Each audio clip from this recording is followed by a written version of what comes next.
Yo, what's up guys, welcome back to a new video. And I know, again, it's been more than a month this time, but it's my fault. But to make it up for you, I've brought a figure from one of my favorite animes of all time and mangas, and that is YUJI Itadori, as you see right here, in all his glory from FIGMA. So basically, this is what I've been doing for the past month. Basically watching anime. And don't hate me for it. It's not my fault. The show is good. But I said, why not buy a figure and review him? As you see here, we got another of his companions, Megumi, which I'll be reviewing down the line. And I had a lot of problems with him, which I'm not going to get into in this video, but stay tuned for that one. I'm going to try to get it out as soon as I can. I'm not gonna make a promise that I cannot keep later on, which I did with the Ben Riley figure. I'm sorry about that. But anyways, let's get right into this review.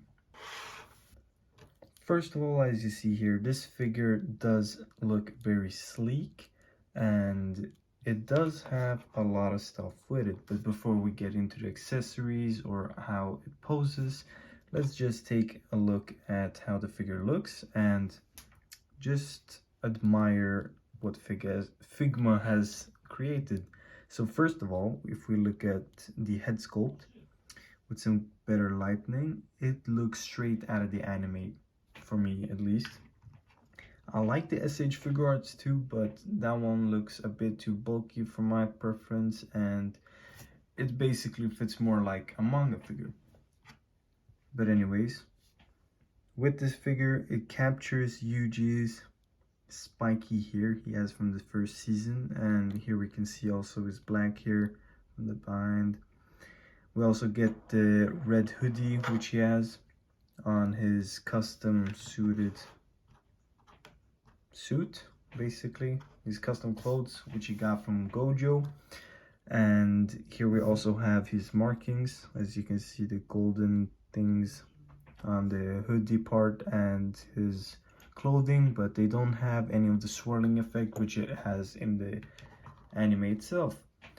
Anyways, the details on this figure is not much apart from what we see on the head and the red scarf or hoodie part. We get a lot of foldings on the figure, which is prominent with some good lighting, and here too we get some creases on his pants. But other than that, it's pretty plain, and it works a lot, or it works the best with his other figures and companions from the series. That's what I feel, at least. But let's get into his accessories. Alright, so for the accessories, we get for the hands some fists right out of the box, and outside of the box we also get, I think, 4 extra pairs of hands. Yeah, we get some grabbing hands for some weapons we don't get in this release. I don't know why we get them, but we get them with all of the Figma releases, so it's okay. We get 2 thumbs up hands, we get 2 spread open hands, and 2 karate chopping hands, which look great. And all of these are in the same skin color as Yuji himself, so they look good with Yuji. Anyways, we also get the Sukuna hand, which he has in the series and in a manga. What was it? A manga cover, which I'm going to show right here next to the hand, and it does capture how it looks pretty good, I'd say.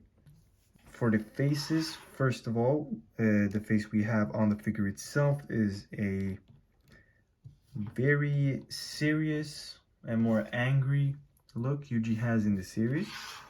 But apart from that, we also get this smiling Yuji head, which is pretty much the only way you can get a smiling Yuji head. But as you can see right here on my example of this figure, I have a scuff mark or something on his cheek, which basically interrupts how the eye is supposed to look.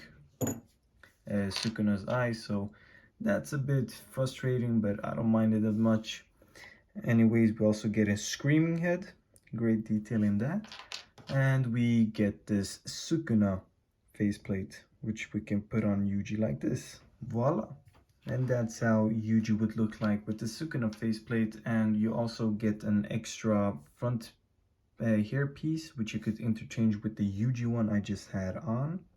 So yeah, we basically get a lot of options for how we want our figure to look like, and that is only for the faceplates and the head sculpt. Now to get into his effect pieces, which we get two divergent fists with, which I'll put on the figure right now. And that's how these effect parts would look like with Yuji or Sukuna in this case.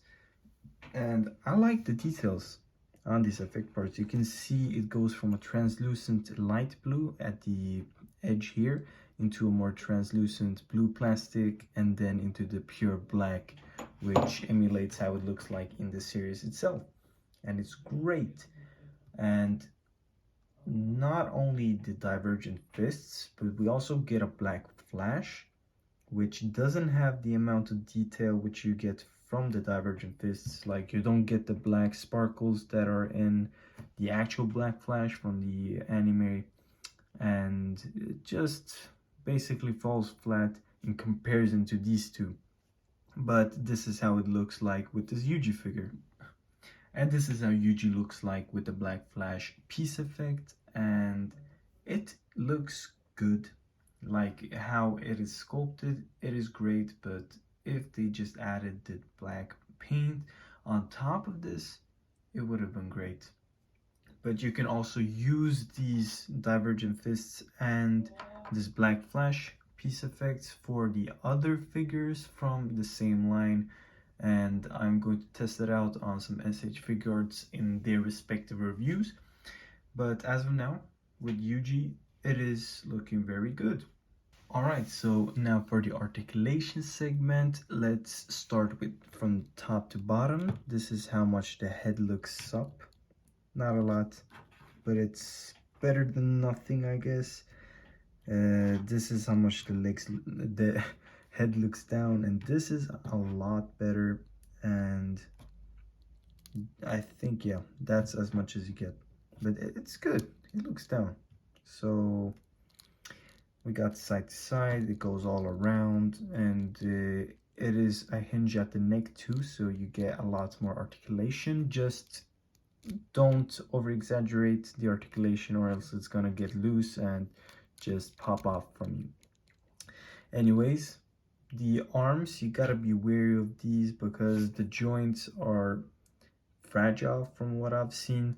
A lot of people are broken there, but from this, you can see the arm goes up a lot.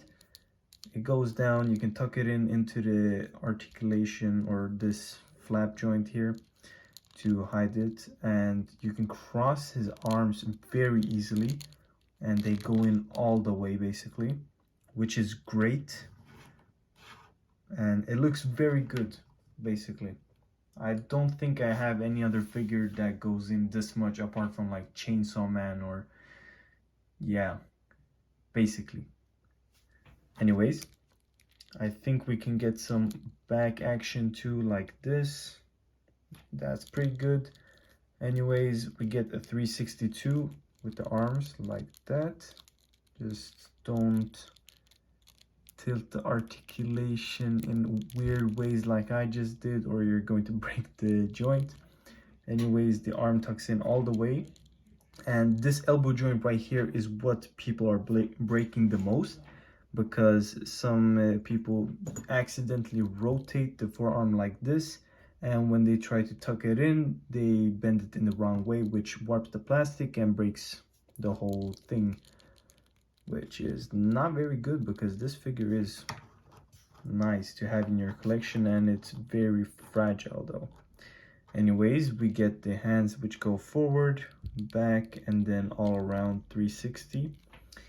We get a torso joint that goes in all the way basically, and goes nothing back. Legs go forward this much, not the best. Goes back this much. To the sides a lot.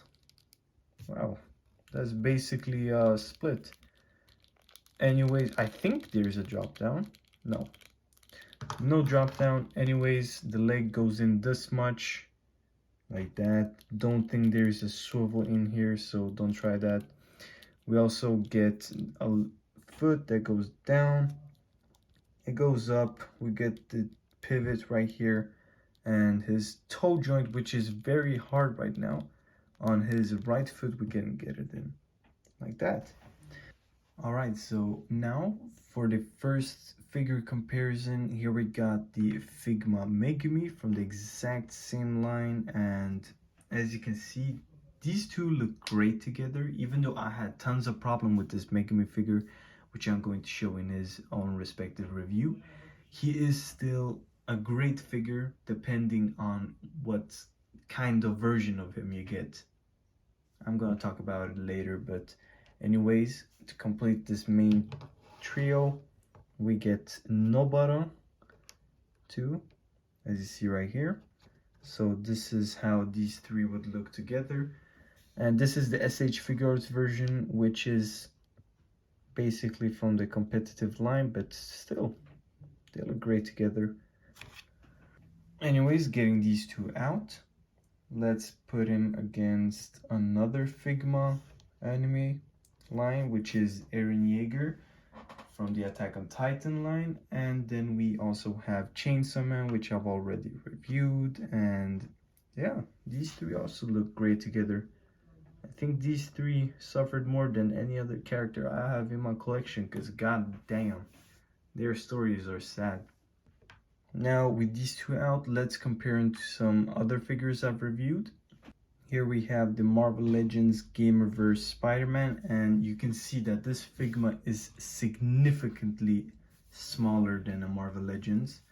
And then here we have an SH Figuarts Spider-Man, and these two are basically the same size, I think. But even though Yuji is basically 15 years old, so he could theoretically fit with your Marvel Legend because he's a kid. So he could fit. Now with the figure comparison done, I feel like this figure does embody Yuji in the best ways possible, even though it has some cons with the fragile articulation. I still feel like this is a solid release. We get some nice accessories, and it brings forward his character a lot too. And this is the only figure which I'll also get the smiling Yuji face with, which is a must for season 1 Yuji, not more for season 2 or 3 and continuing on forwards. But I still feel like this is a solid release. Anyways, that's it for the review, and let's get into posing.